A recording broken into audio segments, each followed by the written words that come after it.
conscious contact. It's not true that we can't love others until we love ourselves. In fact, that is exactly what we do. We experience empathy, and it grows into something greater. Gradually we build a relationship with ourselves as well, and we clean up the things that keep us in self-loathing and self-sabotage. We learn to love others, but our relationships with them are a struggle until we learn to have a relationship with ourselves and our higher power.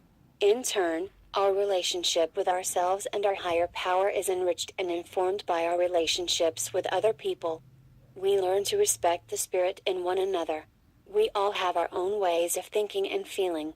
When we acknowledge that each of us is in the care of a loving higher power, we can accept one another where we are and see that each of us has our own path. If it is based in spiritual principles, it will serve as a good guide. Learning to step outside our own reactions and accept reality makes us more flexible and able to deal with the challenges that relationships present to us. Because recovery is progressive, we continue to work steps and to reveal more about ourselves. We come to know our intentions. We get better at hearing our own voice, our own conscience, and listening to our instincts.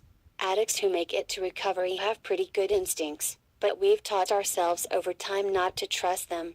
Learning the difference between the voice of our intuition and the voice of our disease is not something that can be explained. We figure it out in meditation, when we practice listening to ourselves and our higher power.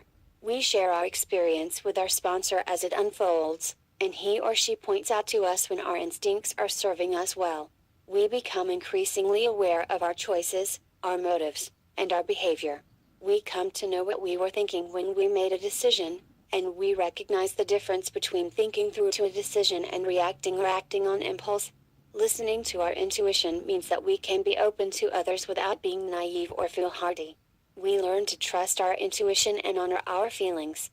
The conscious contact we speak of in the 11th step is a relationship with our higher power. Intimacy is conscious contact with another human being. We connect.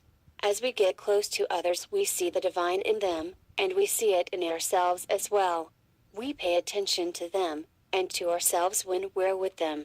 When we feel real joy at seeing a struggling member finally get that 30-day K-tag. When we find the words we didn't know we had in us. When we make a genuine connection with another human being and feel something shift inside of us.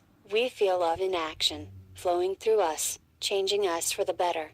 Each of our relationships teaches us how to make our other relationships better, stronger, more meaningful, if we stop and listen for the lessons. And all of these relationships, in turn, bring us back to our relationship with ourselves. We cannot say that one is more important than another, any more than we could say one side of a pyramid is more important than the next. In fact, the pyramid that is in our symbol is made up of relationships, with self, society, service, and God. Rooted in a base of goodwill, these are the relationships that bring us to a point of freedom. Our capacity to love grows in proportion to the effort we make to show love, and our willingness to accept it. And with that capacity for love, something so many of us never even thought we wanted, we begin to feel that our lives have meaning and purpose. The harm we've done, the pain we've suffered, the loss we've experienced all deepen our compassion for others, and our understanding of their struggles. Our real value is in being ourselves, not in spite of what we have been through,